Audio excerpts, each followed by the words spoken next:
The dark gray skies matched the dark stone on the ground. The words etched on it was simple. It only held the name of the deceased, Clarice Canine, and the date of birth and death.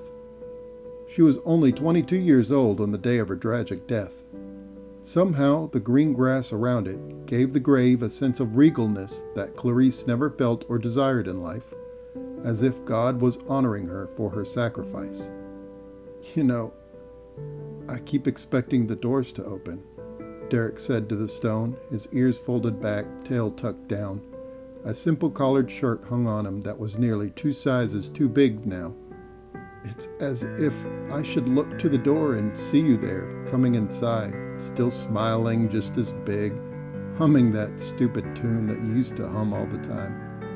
He reached down and rubbed a palm on the grass, dark brown fur standing in stark contrast to the velvety green of the nicely manicured lawn of the cemetery.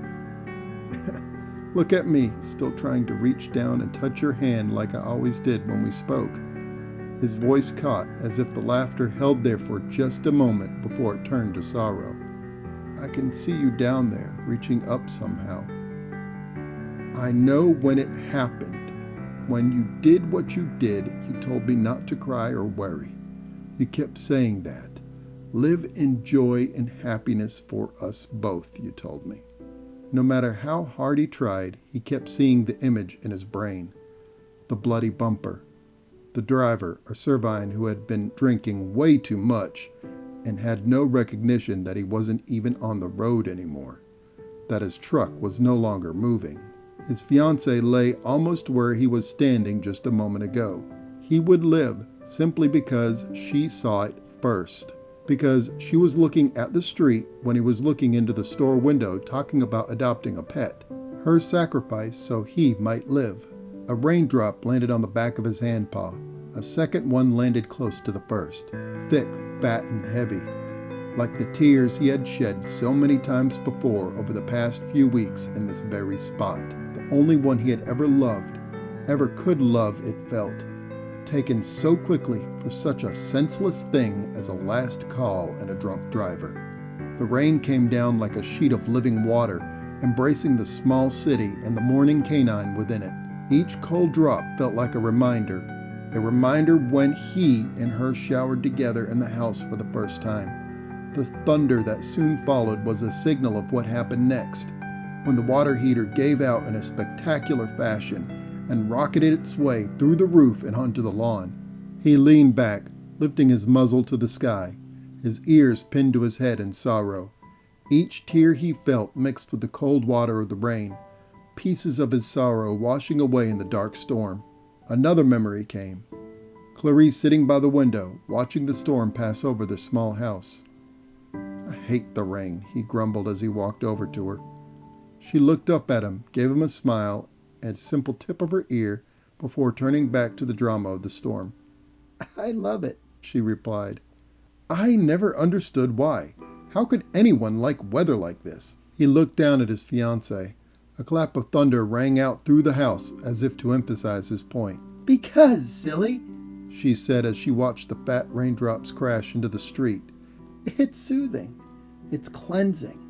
The rain washes away the trash in the muck of the world, gives us a fresh start. To me, it always feels like God saying He just forgives everyone. We can all start with a clean slate. Plus," he said with a wry grin on his ears and lip, "you don't have to wash the cars." She chuckled. "Yeah, he's doing it for me right now." "I still prefer a sunny day," the canine said, looking out at the street.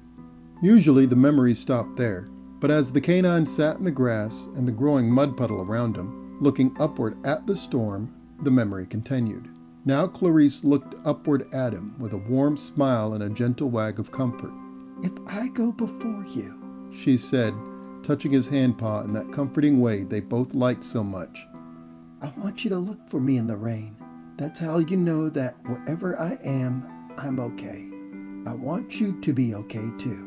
Can you do that?" A final tear fell from his face. "Yes," he whimpered, looking up at the sky. A bolt of lightning shot across it briefly. "You're honestly okay up there," he said again, looking down at the grave. "And I think I finally will be too. A clap of thunder rang out louder this time, cracking through him and all around him at once. If I get to my car before I get electrocuted, that is. The water continued to wash over him. Now it finally felt cold, almost freezing. But inside, he felt different. Where the cold touch of death and mourning once was, the warm embrace of healing remained. He looked down at the gravestone of his fiancée one more time. "You're honestly okay," he said. His eyes were red from crying, but now only raindrops fell from his cheeks, not tears. "And now, I will be too. I promise. I'll live and be happy for the both of us."